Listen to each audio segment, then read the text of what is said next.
What is going on, everyone? Welcome back to another video, and today we are checking out the Mixcder E9 wireless Bluetooth headset with noise cancellation. So without further ado, let's get right into it. So yeah, this is another noise cancellation headset, or should I say noise cancellation, and basically it's a $70 headset. It charges off a micro USB. It does have a headphone jack, so that's cool. It's got easy to access controls for volume. Right over here we got the noise cancellation switch, and if you're wondering how the noise cancellation is, we'll get to that in just a bit. So first of all, this is the build quality, and this is what it looks like. We got some padding right here, which does look pretty decent. It's not too deep. We got some padding on the inside as well, which is nice. But if you're wondering if you can replace these, probably not, unless you're willing to customize and make your own ear pads that are going to fit on this thing, because they're not very standard. They're kind of proprietary.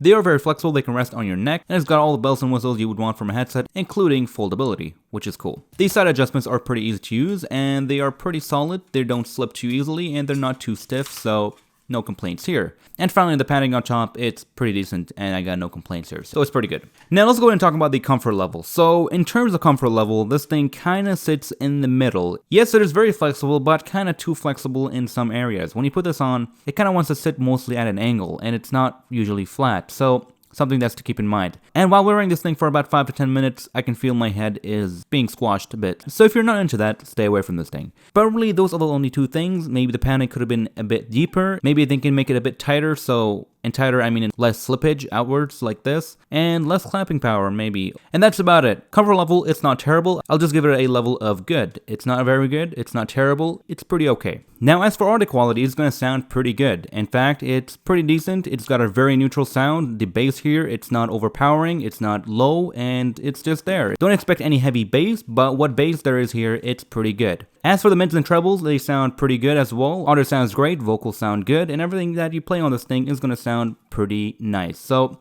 no complaints here in terms of audio, but something that is common with these type of headphones is hissing noise, and this one does have a slight hissing in the background. Very slight. Personally, I get very annoyed by these things, but I don't find it to be an issue here. It's actually pretty under control. As for sound delay, it does have very slight delay, but it is not enough to ruin a video watching experience. So there you go. So overall for sound quality, it does sound pretty good.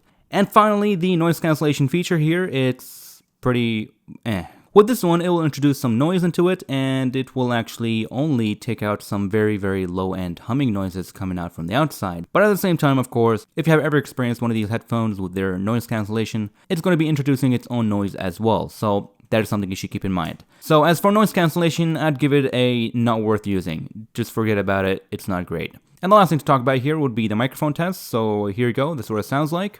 So here is the microphone test for the Mixcder E9. As you can hear, it sounds pretty bad, but it's not terrible. It's going to be good enough for a quick phone call. And yeah, moving on.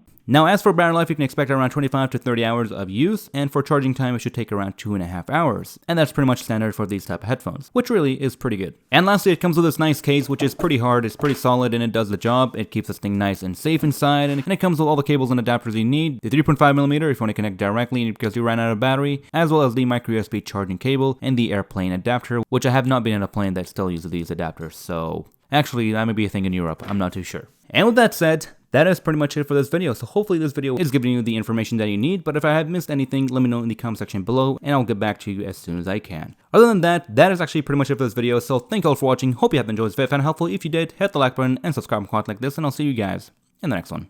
Take care, everyone.